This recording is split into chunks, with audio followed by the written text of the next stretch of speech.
This distinguished gentleman here is my great-great-uncle, Benjamin Franklin Hawkins. He sort of represents the first generation that we were able to document of those that lived on the institution of slavery and became free. He was always immaculately dressed, as you can see here. But he was also of mixed ancestry. And he spent a great deal of his time really in the trade serving as what we call a mason, or brick mason. And he built many of the townships, rather, in East North Carolina. I first saw this photograph as a little small child, and I was just amazed because I always told folk one thing I was lucky about. My relatives always had relatives hanging on the walls as a point of inspiration and pride. This picture is a photo of me in Seoul, Korea.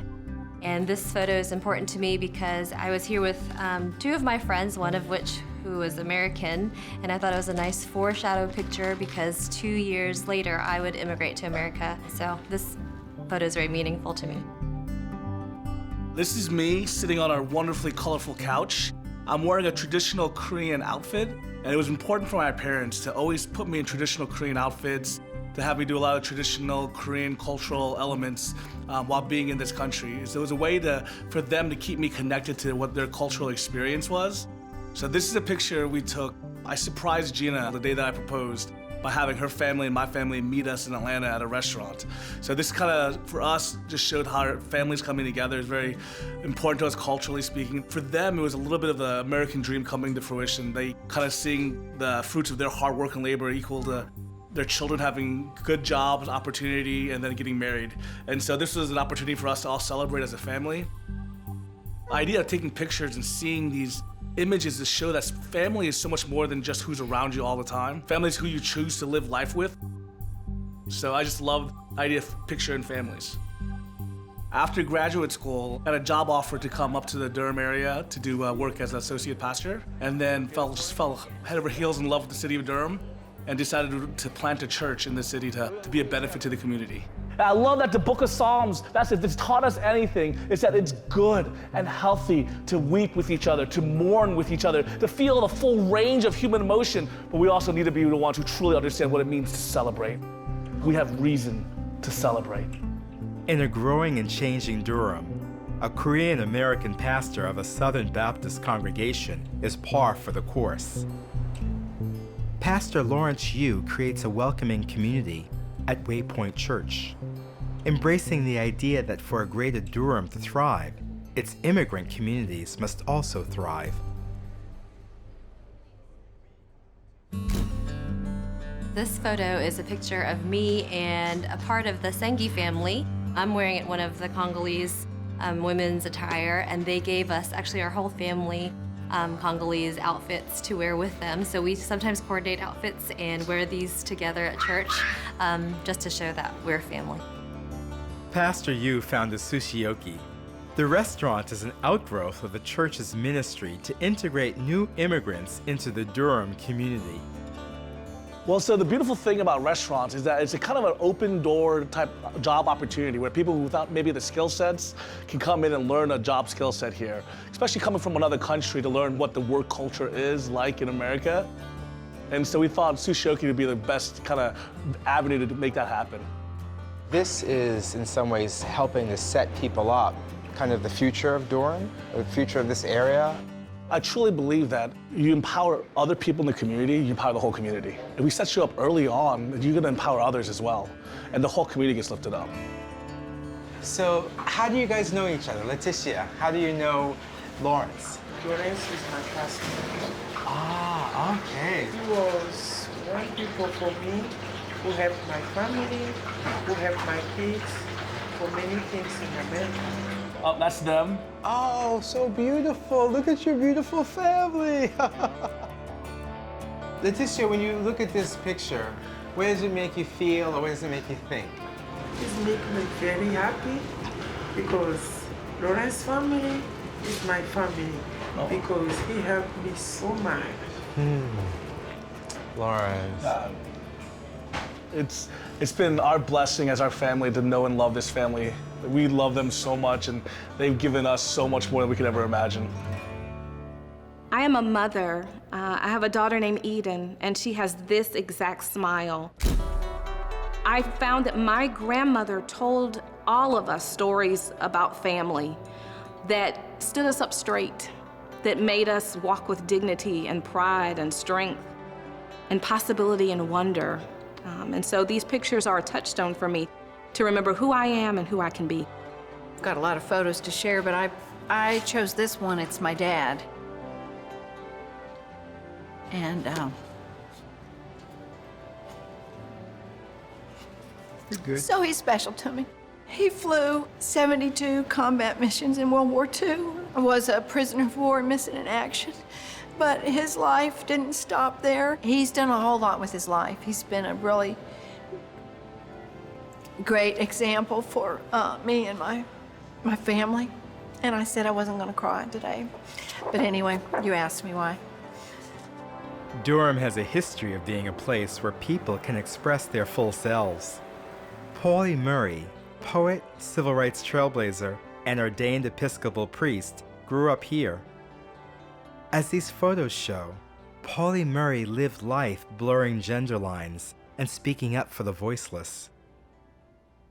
This homegrown saint helped pave the way for Justin Clapp and his community of drag kings and queens.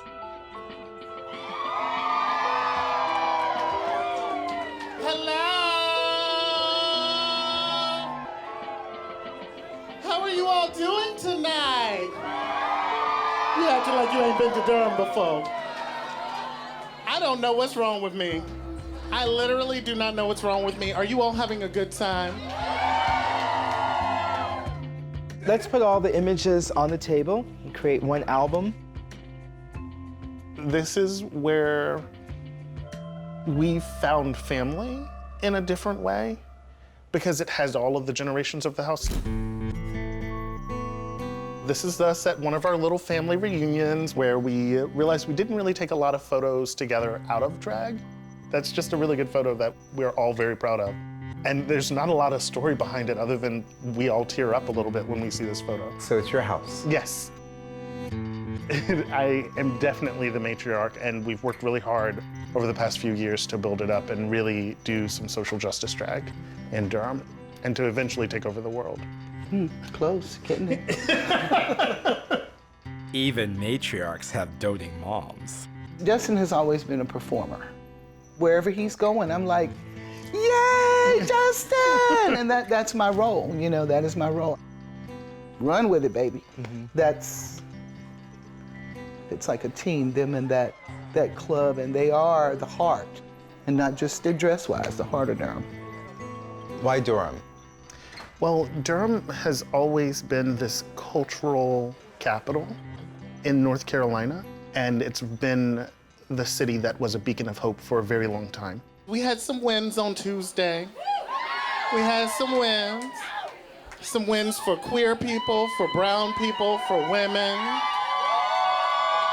And quite frankly, a win for a queer person really, in this context, is a win for everyone. When we got started, we wanted to build a space where race, gender, size, presentation, regardless of who you are, you felt safe, welcomed, supported. Durham was hungry for drag and the type of drag we do. It's almost like Durham found us. It's not that we discovered Durham, but we were already existing here. We were already a part of a community, and the community was already rich. All of my drag dreams would never have been realized in any other city.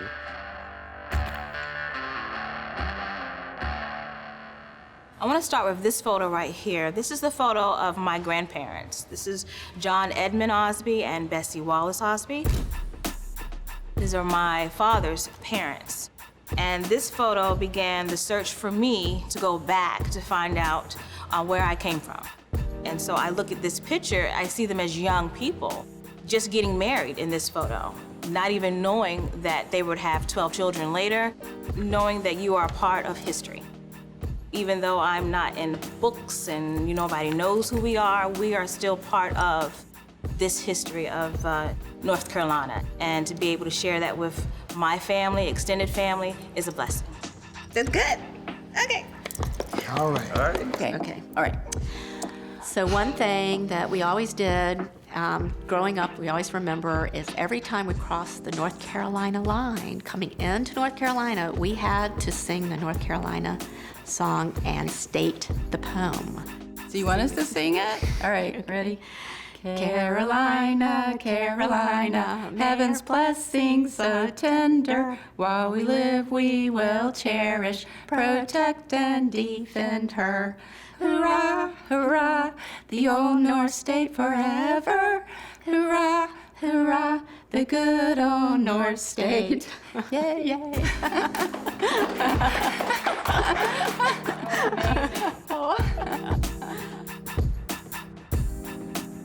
We came to North Carolina and found that family runs deeper than blood and kinship. It's also the people we meet, care about, and come to love, who make up our neighborhood, our city, our tribe. We found a Southern place that defies old stereotypes. Challenges always accompany change, but on this journey, we've discovered that y'all means all of us.